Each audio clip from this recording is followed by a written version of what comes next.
Le premier jour de la conférence générale au Costa Rica, l'ordre du jour prévoyait une brève dévotion d'ouverture, puis le passage aux affaires. Soudainement, la prière est devenue l'affaire de la conférence.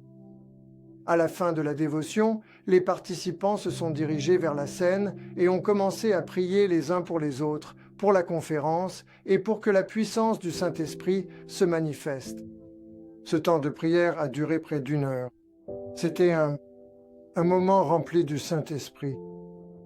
Waouh! De tels événements deviennent de plus en plus courants dans le mouvement méthodiste mondial. En tant que chrétiens remplis de l'Esprit, nous devrions prendre au sérieux ce qui est écrit dans Éphésiens 6,18. Priez en tout temps par l'Esprit, avec toutes sortes de prières et de supplications.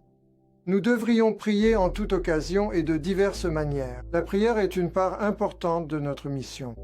En réalité, c'est la priorité de notre mission. Nous devrions prier pour ce dont nous avons besoin, notre pain quotidien, le pardon de nos péchés, la délivrance de la tentation. La prière du Seigneur dans Matthieu 6 reste notre meilleur modèle pour prier. Présentons nos besoins et préoccupations à Dieu. Parfois, nous n'obtenons pas la réponse souhaitée au moment désiré. Nous devons accepter que même si Dieu entend nos prières, nous ne sommes pas aux commandes. Continuez à prier. Nous devrions aussi prier pour les besoins des autres. Chacun de nous devrait avoir une liste de personnes pour qui nous prions, en signe d'amour et d'attention. Parfois, nous prions pour leurs besoins physiques ou leur protection. Parfois, nous ne savons pas exactement ce dont ils ont besoin, alors nous demandons à Dieu de veiller sur eux. Il y a aussi des moments où nous prions pour la guérison, ce qui peut concerner divers besoins. Les gens ont parfois besoin d'une guérison physique, émotionnelle ou relationnelle. La guérison peut se produire de plusieurs façons. Parfois, elle est miraculeuse et instantanée. Bien souvent, elle est plus progressive. Néanmoins, nous croyons que la guérison a bien lieu en réponse à la prière. Nous devrions prier pour la mission de l'Église, pour tous les croyants afin qu'ils soient des témoins du Christ où qu'ils soient, quoi qu'ils fassent et avec qui qu'ils rencontrent. J'ai connu des personnes dont le ministère évangélique consistait à prier nommément pour que des personnes connaissent le Christ et pour que l'Église grandisse. Une femme que j'ai connue était paralysée du côté droit, mais depuis son lit, elle était une guerrière de la prière pour son Église. 3 choses devraient caractériser notre vie de prière. Premièrement, elle devrait être constante. Lorsqu'un Thessaloniciens 5 dit de prier sans cesse, cela signifie pratiquer la présence de Dieu dans nos vies à tout moment. Deuxièmement, nous ne prions pas seuls. Prier dans l'Esprit devrait faire partie de la vie de notre Église dans tous ses aspects. Lorsque nous adorons, Dieu a promis de se manifester. Prier en communauté ouvre des possibilités pour que l'Esprit agisse et soit expérimenté. Troisièmement, cela doit se faire dans l'Esprit. Nous reconnaissons que Dieu est Dieu, pas nous. Prier dans l'Esprit signifie aussi ressentir la présence de Dieu pendant que nous prions.